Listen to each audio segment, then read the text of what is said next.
ध्वनि र कम्पनको प्रभाव हाम्रो शरीर, मन र आत्मामा गहिरो रूपमा पर्छ। प्राचीन संस्कृतिहरू र आधुनिक वैज्ञानिक अध्ययनहरूले देखाएका छन् कि ध्वनि तरङ्गहरूले हाम्रो मस्तिष्क तरङ्ग, स्नायु प्रणाली र कोशिकालाई प्रभावित गर्दछन्। यसले तनाव घटाउने, आत्मिक शान्ति बढाउने र शरीरलाई प्राकृतिक रूपमा निको पार्ने कार्य गर्दछ।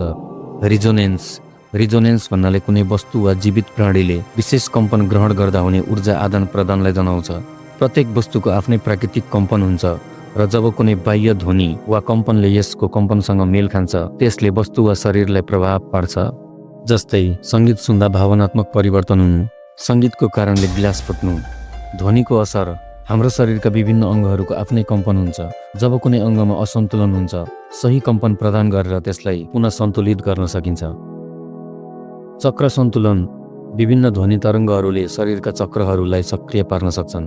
कोशिकीय स्तरमा उपचार ध्वनि तरङ्गहरू कोशिकासम्म पुगेर तिनको कार्यक्षमतामा सुधार गर्छ। नकारात्मक ऊर्जा हटाउने ध्वनिले शरीर र वातावरणमा रहेका नकारात्मक कम्पन हटाउन मद्दत गर्छ। फ्रिक्वेन्सी हिलिङ प्रत्येक वस्तु, जीव र शरीरको प्रत्येक कोशिकाको आफ्नै कम्पन हुन्छ। जब कुनै अङ्ग वा प्रणाली असन्तुलन हुन्छ, उचित ध्वनि फ्रिक्वेन्सीको प्रयोग गरेर त्यसको कम्पनलाई पुनः सन्तुलित गर्न सकिन्छ। स्वास्थ्य उपचारमा विभिन्न फ्रिक्वेन्सीहरूको भूमिका 432 हर्ट्ज फ्रिक्वेन्सीले प्रकृतिसँग तालमेल राख्ने मानिन्छ। यसले मन शान्त बनाउने, सृजनात्मकता बढाउने र सकारात्मक ऊर्जा प्रवाहित गर्ने गर्दछ। त्यस्तै 528 हर्ट्जले डिएनए मर्मत गर्न सक्ने क्षमता राख्छ।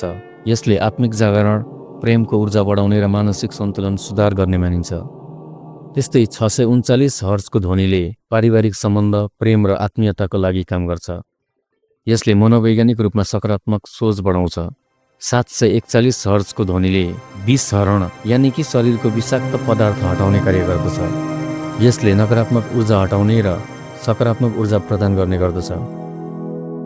त्यस्तै 852 हर्ट्जको ध्वनिले आत्मिक जागरण गराउँछ। यो ध्वनि उच्च चेतनाको लागि प्रयोग गरिन्छ। यो विशेष रूपमा ध्यान गर्न उपयोगी हुन्छ। फ्रिक्वेन्सी हिलिङ कसरी गरिन्छ? सङ्गीत चिकित्सा सही फ्रिक्वेन्सीमा आधारित सङ्गीत सुन्नु, मन्त्र जप, ओम मन्त्र, ओम जस्तो ध्वनि उच्चारण गर्दा शरीरमा सकारात्मक कम्पन उत्पन्न हुन्छ। सिङ्गिङ बाउल तिब्बती सिङ्गिङ बाउलहरूले शरीरको ऊर्जा सन्तुलन गर्दछ। बाइन्युरल बिट्स भनेको दुईवटा फरक फ्रिक्वेन्सीका ध्वनि मस्तिष्कमा पठाउँदा उत्पन्न हुने नयाँ कम्पन हो, जसले मस्तिष्कलाई गहिरो ध्यान, एकाग्रता वा विश्रामको अवस्थामा पुर्याउने गर्दछ। बाइन्युरल बिट्सले कसरी काम गर्छ?